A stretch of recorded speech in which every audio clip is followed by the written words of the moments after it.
Change Your Brain Foundation. Today we have Avori. She only has one name, Jason. Can you imagine? It's like Madonna or Miley. And Cher. Yeah. My goodness. Well played. So she does many things, and I'm a fan. Yes. Because not only does she play games well, but she's so good with her words, and we'll find out today. I know. You keep telling me that. I'm excited So to get quick. that. No, but we had the privilege of meeting on actually a mental health summit. And so I'm really excited that you're here, so I appreciate it. But obviously you're very well known in the gaming industry. You have a couple different TV shows going on. You're also, you're like the world traveler right now. So thank you for being here and appreciate your time and looking forward to hearing more about your journey. Oh, thanks for having me. I'm a little nervous now because you gave me such a strong intro, compared me to Madonna, told everyone I'm so great with my words. Now I'm like, oh gosh, gotta live up to the standard. No, this is just really, the goal of us is just having this discussion around obviously something that's very prevalent in our country and in the world today is mental health, right? We've talked with Olympic athletes, we've talked with TV stars, athletes, you name it. And I think again, obviously with the gaming industry is something that I'm a little familiar with it, but I know it's huge in today's world. And so I think, before we get into your career and things like that, I would love to hear more, and our audience would love to hear more just around like your upbringing, your childhood, maybe if there's any, barriers or things that you faced growing up that identified that you can look back now as an adult, seeing that you're like, wow, I struggled with some mental health issues and stuff younger, and bring that to light. I guess there's a lot of things. I think growing up, I had an amazingly supportive pair of parents. Yeah, right. They really just encouraged me to go after whatever I wanted. Except for the one thing that I wanted was to do something in the entertainment industry, and my dad's a doctor. Oh, wow. So, and my mom's a teacher. So, naturally they're both leaders, which I think that I definitely got that gene. But they didn't really believe too much in the entertainment industry. And I just remember like sitting on the couch, like watching Disney Channel. I would like watch, things like that. And eventually I was like, all right, give it up, Avori. Like, that's not going to happen. And then strangely, on accident, I fall into this gaming category, and now I'm in that position that I always wanted to be in. And I really feel like it's because I had this like true deep down belief in myself, and I never let it go. Like, no matter what anyone said, I was bullied all through high school. I was bullied all through middle school, like heavily. I remember not wanting to go to school some days, but I still was so delusional. Like, and I mean delusional in a positive way. I just was like, I feel like that's my calling. And I didn't even mean for it to happen, and it just happened. And I think that's a true testament to how when you believe in something and you believe in yourself mostly, you can manifest anything to happen. So true. I love that. Can I peel back the onion a little bit even deeper when you're talking about the bullying? Because it's obviously with social media, it's so prevalent today. When that happened, can you talk about what that did to you though, like for relatability and connectivity, right? Because depression for me may be different than depression for you. Again, that's a very blanketed statement, and what it does to myself or Tim. But can you talk about like just what bullying did to you as a young lady? Yeah, I think I'm just now realizing this actually. I had a conversation with a friend like last week, and I think I'm realizing that it really made me scared to be independent. Ooh. Because when I was bullied, like I was so, I guess, hungry for a connection with people. Like anytime someone didn't like me, I would take that personally, and I'd be like, oh my gosh, like people don't like me, people don't want to be around me. And when you repeat those things in your head, the moment you are alone, you're like, I'm alone because people don't like me. Wow. And so now, like, flip the script. There's hundreds, maybe even thousands of people watching me every single day, but I have no personal connection with them. So even still, like in my career today, when I'm sitting alone in a room sometimes, I'm like, man, no one likes me. And I have to like pull myself out of that and be like, you literally have 2 million followers. Like, people do like you. Stop thinking about it so heavily and just be you, and you will attract you'll attract other people like you. When you get into that headspace, right, like what are some tools? I know you just gave a couple examples, but are there deeper tools or roots or spiritual connection or things that you lean into to help get out of that? When I do start to get down, I just have to like fight it within myself, because no one can do it for you. Right. You know, when you start to get down, you can talk to people about it, you can find community, Mm-hmm. you can relate to people, but at the end of the day, whatever's going on in there, no one else can fight that battle for you. You have to fight that battle. So I think for me, I just have to like remind myself, like give myself words of affirmation of like, no, like you're not alone. You may be in this room alone right now, but you're not alone. There's other people who that's a good understand point. you. Yeah. There's other people who like you. So she said that, you know, by being raised by a father who's a doctor and a mother who's a teacher. So you said that you are innately strong and you're innately resilient, okay? So for other young people that are not innately strong, and maybe they would crumble under certain words, what advice could you give to them? Oh, I definitely went through a period like that, so I feel like I have some good words for that. I went through, I guess, when I first started streaming, and there were all of the hate comments coming in, like, oh, you're not good at video games, you only get views because you're a girl, and I'm like, no, I'm actually good at this. There were times when I would just end my stream and cry, and I'd be like, why are people so hateful towards me? Like, why can't I get people to like me? But then you have to realize that it doesn't matter if everyone likes you. And we're not supposed to make everyone like us. Yeah. And as long as I just, you know, keep doing what I know is right and what I like, it doesn't matter what other people think at the end of the day, as long as you're doing the right thing. And I knew inside myself that I was doing what I loved and I was doing the right thing for me. So it didn't matter if there were people who don't agree or, you know. No, being true to character. I mean, that's what's the most, versus what people's perception or opinion of you, it's what really matters is your character. Yeah. Because people are going to judge you all they want, but at the end of the day, if you fall on your morals and values and what you believe in, Yeah. they can kick rocks. Especially if you're doing something for yourself. Because another thing I realized is that there's a lot of very unhappy people, and it's unfortunate. Instead of coming together, people just fight against each other. Yeah, it's amazing. And so you realize that when you get attacked, it's really not an attack on you. It's more so an attack of someone else's mental health on themselves, projecting it onto you. Hurt people hurt people. We hear that all the time, right? Yeah. It's so true. Can I ask you a question about fame? So, you know, Jason was minding his own business in Laguna Beach, and they discovered him, and he ends up on Laguna Beach and then the hills. You were minding your own business, doing something you liked, and then you became famous. What is fame like to you? It's been positive, challenging. It's been what? I don't even consider myself famous. I don't know. I have a little bit of imposter syndrome. I think that there are people who see me that way, but I just see myself as a regular person. But for me, I think it's been a little bit rewarding in a sense of like, you know, when I am walking down the street and someone stops me to snap a photo or something, I'm like, oh wow, like I really am putting content out there that people are watching, and because I know the type of content I'm putting out, I'm like, I think I'm impacting people, and that means a lot to me. Yeah. So if they do see my stuff, I know that they laughed, or maybe like it impacted them in a positive way, and it's rewarding in a sense. How has the notoriety or the, you know, the celebrity-esque that comes with this, how has it impacted your mental health? Yeah, like what I said earlier as well, just there is a loneliness to it, because I'll notice, and I noticed this heavily like in the past month, it's really hard to relate to people who don't understand what this life is like.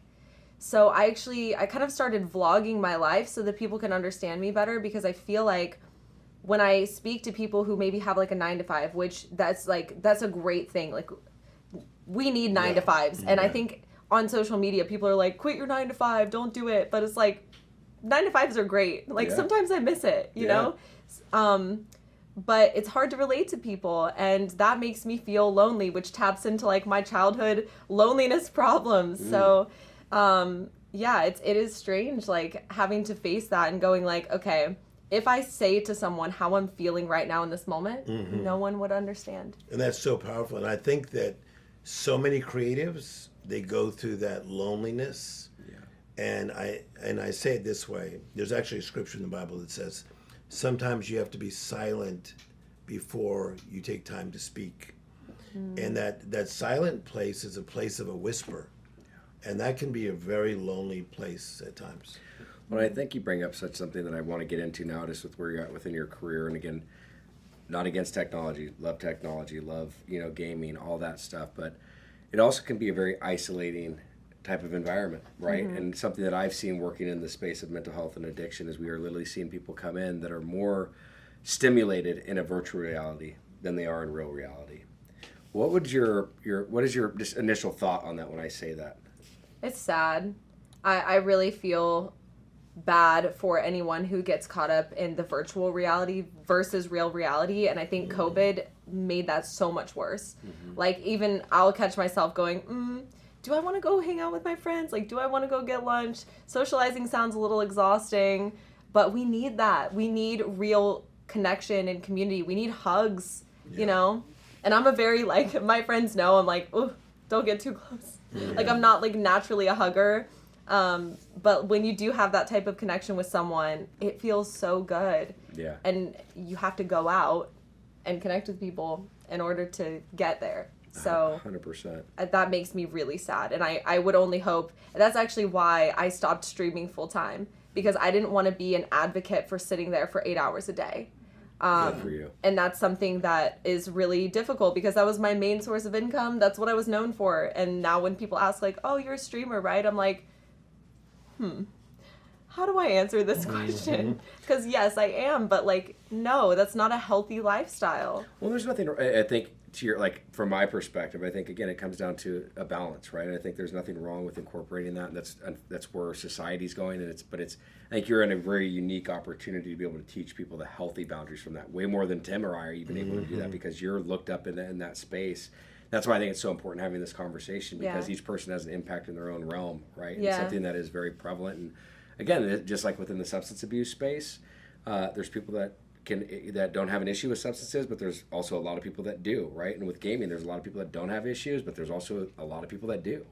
And so I think bringing light to it is important, because let's talk about the positive side, though, because there's a lot of amazing things that have come from that, not even from like the opportunities that you've received, but we talked on the phone, just learning about, like, the benefit and being able, there is a connectivity with people. There is an opportunity to have fun and enjoy.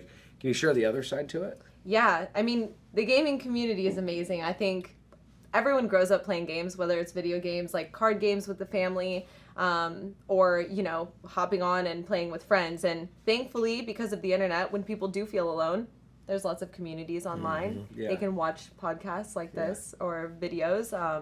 And that is something that's really amazing, because it makes you feel less lonely in the world, because you can find other people so easily that are going through exactly what you're going through. And as she's saying, what's amazing is if you were to even Google, it says 3 billion gamers. So we have roughly So many. 8 billion people on the planet, 3 billion gamers. So from the platform that life has given you, what are you excited about doing from the platform as far as uplifting people from the platform? Yeah, I think my main goal recently, I've really just wanted to showcase what the creator life is like, so that people can understand why I do what I do and why I'm passionate about it, and then also bringing people together so that people can learn actually how to do it. So good. There's so many people who like say, oh, all you have to do is just like upload some TikToks and you can go viral. And I'm like, let me actually show you how this industry works, because there's so many people who want to do it and be successful at it. And there's so many people that are trying to monetize off of those people. And there's like such an easy way to explain this industry to where I feel understood and less lonely from sharing. And then also, like, I genuinely want people to feel like they can do it. And that's something that I didn't feel like. I had that thought in my mind that, like, oh, maybe this isn't for me. Maybe I can't do it. But if there's someone out there who's doing it and going, look, I'm doing this. I'm not special. I grew up in a town of 10,000. I didn't grow up from fame. And I did it. And here's how I did it. And here's how you can too. What's the biggest misconception that you face? Being a female gamer, people literally think I just sell. Sorry, this is going to be a little explicit, but people think that I just like sell nude pictures of myself online and then play video games in my off time. It's literally the first question people ask me. I'm like, oh, I'm a full-time gamer. They're like, do you have an OnlyFans? I'm like, no, I don't. I play video games, but unfortunately, at this point in the gaming industry, it's like. So why do people turn directly to that? Educate me. Yeah, because unfortunately, and you can cut this if you want, but unfortunately right now, the female gaming industry has turned into like kind of the sex industry for men. And it's because people log on and they stream and they're playing a game, but it's also like a really sexualized version of it. So immediately when I say I play video games, they think that I just like wear basically close to nothing clothes and make money off of men donating to me while I suck at the game. Yeah. Wow. And it's Okay. really hard. Like, honestly, it's really hard. And I think when I was 20 years old, I really was like, is that the way to get views? Like, is that how I get to the top? Because I was watching all of my peers surpass me. So is there And a lot, I had is to there, stay strong. is there a lot of people that do that? Females that do that? Oh, yeah. I'm so because I get you. I'm so naive to this. Oh, yeah. And I'll probably get hate for saying this, but again, like we spoke earlier, I have to speak in my truth and stand up for what I believe in. And for me, I just think that, you know, the pressure is so immense that I, as a young, subjective 20-year-old who was experiencing a lot of views really quickly, Yeah. I almost fell into it. I almost did. And that's really hard for me to say because I'm a Christian girl and it would have been so easy. Well, but that's so powerful. And, Yeah. and go with that emotion for a minute, because I think that this is how the world system is you almost feel like in order to stay there or step up, we have to do this thing called compromise. And what a war it is. It's like being in the middle of a war. How did you pull out of that? Like what? Like because I mean, you're on that teetering point. You're talking to somebody Yeah. that fell into it. Yeah. I mean, I don't really know. I think I just had like a turning in my stomach every time like I would teeter on it. Like I would maybe wear like a little bit of a lower cut shirt than normal, and then like I just had like this pit in my stomach, and I just was like, this is not what I want to be. But like every time I would do it, I would like double my views, and I'd be like, oh, it would be so easy. But luckily, I think that just my Christian background and my faith kind of just like, I kept going back to that and just going, that's not what I want to represent. And so it was really hard though. Like I even had, this is crazy, I'll just go off on a small tangent, but I even had managers. I had a boyfriend at the time when my blow up was happening. And these managers were celebrity managers from LA. They contacted me with, you know, all of the shiny bells and whistles, we can make you famous type of thing. And they told me that what I needed to do was to tell the internet that I had broken up with my boyfriend and that they had a celebrity ready to like internet be my boyfriend for fame. Wow. And I was like, I'm not doing that. I was like, that is the moment when I was like, all right, Avery, Yeah. you got to stick to the straight and narrow. Even if it's the slow and steady way, this is the way. But there were still temptations. So many temptations along the way.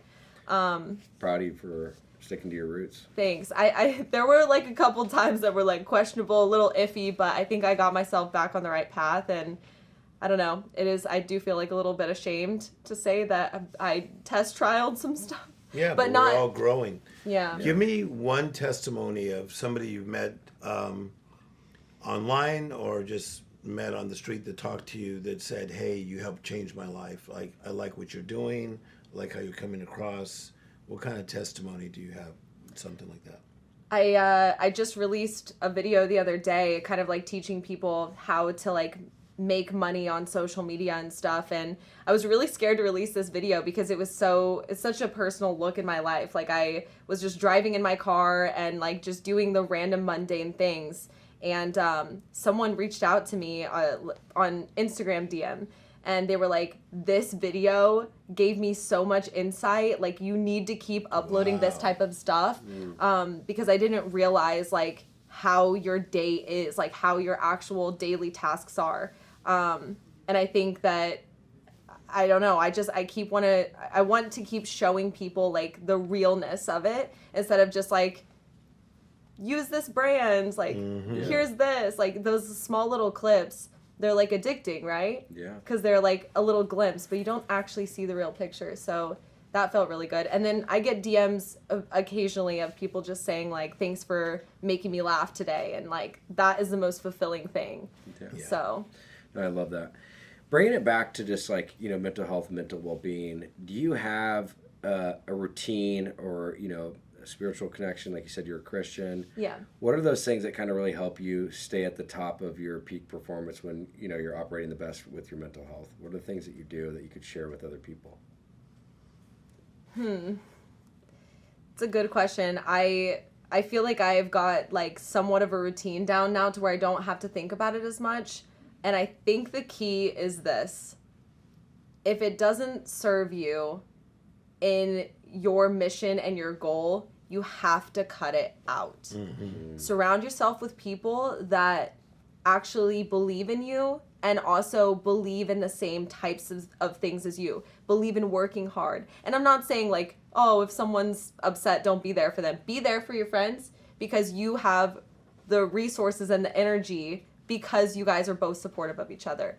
But surround yourself with people who are supportive, who understand your mission, even if they don't understand what you do on a daily basis, who believe in the same things that you believe in, and cut out all of the drama. Don't gossip about people. Stay focused on the mission. I think that's one of the most powerful things. So Yeah. that you've caught on to, because you could be the right person with the right plan, but you have to have the right partners, and so you have to partner with power. And we've all learned if you don't partner with power, you can get yourself in a lot of trouble. 100%. That is so true. No, I love that. And so, if there's somebody, again, you know, let's specifically talk to the 20-year-old you that is gaming, that is dabbling with going down potentially the wrong path within that. What would your advice be to that girl? I never thought that I would have ended up on a Netflix show or with, you know, the social media following that I have now and, you know, making money doing what I love. So I think I would go back and say, like, you don't have to go that route. You can literally just be you and stick to what you believe in, and you'll make more money and have more followers than you ever thought. And I still kind of want to tell myself that now. Like, I still need to remind myself of that because there are people who will just pop up out of the woodwork and I'm like, I've been at this for 7 years, Yeah. you know? And that can be like a daunting feeling, but I still believe in the mission of sticking to what I believe in. Well, And yes. that's it. No, it's huge though, because I think like Tim, we talk about the importance of believing in your morals and your values, because by you doing the right thing and putting one foot in front of the other, you're able to achieve everything that you wanted and more. Yeah. Right? No telling where you'd be if you went down the slippery slope and what type of other. Because it's crazy, right? Like you said, I look at it almost like Whack-A-Mole, right? Or that game where they come up. It's like there's constantly distractions. And I can't tell you how many people have tried to basically take you off course, or for myself, or with Tim. And that's even at your age, my age, and you know, even younger and stuff like that. It constantly can come in there. And like what I'm hearing you say is just, it's staying true to that mission. It's so true. I love that. And it's like we've talked about with that inner circle, Tim, from not only work but to personal. Yeah, and I love what you're doing with that, because I think that in life, whatever you're going after, when you decide to be uniquely yourself, there's going to be a pushback. Yeah. And you would not be getting the pushback as heavily as you do if you just decided to be standard. But there's nothing inside you that's standard, regular, and status quo. Yeah. So I applaud you for having the guts to rise up and say, you know what, the battle is worth it, because by being myself, I'm going to be able to change a lot of people's lives. Yeah. I think as well, I don't want to be the type of influencer or like gamer that people follow that just is doing what everyone else is doing and encouraging things that I don't believe in just for money. Yeah. Like, imagine that. Like, that is so sad. You go to bed every night, like, knowing that this is wrong, but, like, I don't know, maybe sleeping it off because you get to buy, like, a designer pair of shoes the next day from the money you made. Like, it just is so sad, because at the end of the day, anything could happen. The whole world could crumble, and all you have is yourself. You know, all you have are the connections that you make with people. And so if those aren't good, and the material things go away, what do you have? you. Yeah. Well, it's like, what are you willing to sacrifice, right? And that's the question I ask myself every day. Is this worth the sacrifice? Yeah. And so that's really empowering. Is there anything that you would like to say just in general, like, for just in regards to mental health and, within the gaming and the influential world? Like, is there anything that are just kind of like closing thoughts? Yeah. I think, I'm trying to think of like the number one thing that I would say. I think there's always going to be people that try and tear you down. And it's not necessarily because they don't want you to succeed, but more so because they're unhappy with themselves. My dad gave me this analogy. I'm going to give it to you because I think it's so good. He told me this when I was like 5 or 6 years old, and he kept repeating it as I was growing up. And I was like, this is so good. I'm going to hold on to this forever. But he told me this. He said, if you were swimming in the ocean, excuse me. He said, if you were swimming in the ocean and you started drowning, what would you do? I was like, I'd swim to the top. He's like, all right. If there was a floaty in the water, would you grab it? And I was like, yeah. Right. He's like, okay. Well, what if there wasn't anything there? What would you do? I was like, well, I'd try and swim to the top. He's like, well, what if mom were swimming next to you? My mom's my best friend. Yeah. He goes, would you grab onto her? I said, yeah, probably. And he's like, well, what if she drowned too? And I was like, holy crap. That's literally what people do. Like, they're just drowning and they're grabbing onto anything around them. It doesn't matter. It could be the person that they love the most. They're not trying. So I wouldn't powerful. be trying to drown my mom. Yeah. I would just be trying to grasp for air. Yeah. And it's so powerful, like, as a young child to hear that, because every single time someone was mean to me, getting bullied through high school, I'm like, they're just gasping for air. It doesn't matter who's around them, That's a really cool, Very powerful. very cool I love my analogy. dad. Oh, that gave me like chills telling that story because I love my dad so much, and he had so many great lessons for me growing up. But that one is just one I always repeat because it's like, it's so true. So, within the the Twitch community, right? It's been brought up to over the last couple of years that there's been a lot of mental health struggles. There's been quite a few suicides. What is your thoughts and/or opinions around why that is happening, and some suggestions or some advice around that? Yeah, it's super, super sad to hear, especially because when people of influence commit suicide, there tends to be like a ripple effect, and this is proven through studies. And so I think it is a lot of pressure to be an influencer. You really do influence people, and especially on Twitch as well. I think for me, the reason that I quit streaming, and potentially what other streamers may be facing, is the fact that you're the only one on camera, and there's thousands of people who can say and do whatever they want to say and do, harass you, bully you, and then when you click the end stream button, you're there in a room alone. To sit there and think about all of these things that people have said, and do you really have connection with other people? I mean, that's something that I struggled with. It's like, all of these people are watching, but they don't know me, and I don't know them. And that is a really isolating feeling. And then there's also another side to it, which is the influencer clout. Right. And I have been to so many influencer events. I've been to red carpets. The worst events I've ever attended in my life are gaming events. And I think about it and I'm like, why? Like, why is the gaming industry like this? It's almost like a toxicity where if you don't have enough followers, you're not included in the group. So there's like cliques, and it's super isolating. And I've asked my other friends, because I have music artist friends, I have friends who are in the entertainment industry, like in movies. They don't experience this. I'm like, when you go to a red carpet, do you guys like talk? Do you hug each other? They're like, yeah, we all support each other. We say we're fans of you. When I go to gaming events, it's like, How many followers do you have? You have 3 million? Oh, what's your Instagram? It's so weird. As soon as they realize that you're like a prominent figure, they want to be friends. Before that, they're super, super arrogant. And I have no problem saying that because I've experienced it firsthand. It's not everyone, but it's a massive, massive difference. So what is your, like, given all that, what is your advice to those that are going through that struggle? For me, what I did, because I was going through that struggle, the loneliness, the feeling like I can't overcome this, basically sex industry. Like I had to like reinvent things for myself and like advocate for it. As a female, it's a little bit different for men, but I just had to put my foot down and say that's enough. Like I'm done with it. And I stream for fun now. And I think we lose sight of that as well. Like, stream for fun. Yeah. Don't stream because you feel like you have to. Don't play a game because you feel like you have to. You're going to lose followers if you don't, which is true.